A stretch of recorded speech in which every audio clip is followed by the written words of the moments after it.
Welcome to JTV news. Medchal Malkajgiri జిల్లాలో లంచం తీసుకుంటూ ఏసీబీ అధికారులకు చిక్కాడు ఓ ఎస్ఐ. పెళ్లిళ్లకు బ్యాండ్ వాయించే బ్యాండ్ ట్రూప్ నుంచి లంచం తీసుకుంటూ రెడ్ హ్యాండెడ్ గా ఏసీబీ అధికారులకు దొరికాడు. ఓ బ్యాండ్ ట్రూప్ నుంచి లంచం తీసుకుంటూ అడ్డంగా దొరికిపోయాడు జగద్గిరిగుట్ట ఎస్ఐ శంకర్. బల్కంపేటకు చెందిన హరికమల్ బ్యాండ్ సిబ్బంది జగద్గిరిగుట్ట పోలీస్ స్టేషన్ పరిధిలో ఓ శుభకార్యానికి హాజరై బ్యాండ్ వాయించారు. శబ్ద కాలుష్యానికి పాల్పడుతున్నారని ఎస్ఐ శంకర్ బ్యాండ్ కు సంబంధించిన వాహనాన్ని సీజ్ చేశాడు. జగద్గిరిగుట్టకు చెందిన మధ్యవర్తి నరేందర్ ను మధ్యవర్తిగా పెట్టుకొని బ్యాండ్ ట్రూప్ నుంచి 15,000 లంచం డిమాండ్ చేశారు. ఎస్ఐ వేధింపులు భరించలేక బాధితులు ఏసీబీకి ఫిర్యాదు చేశారు. శనివారం ఉదయం బాధితుడు 15,000 మధ్యవర్తి నాగేందర్ కు అందజేశారు. నాగేందర్ ఆ మొత్తాన్ని ఎస్ఐ శంకర్ కు అందజేస్తుండగా ఏసీబీ అధికారులు వలపన్ని పట్టుకున్నారు.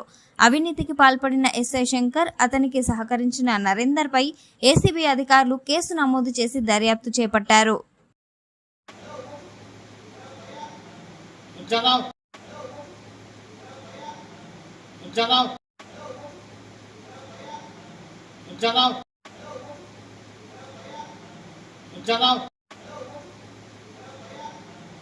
जनाब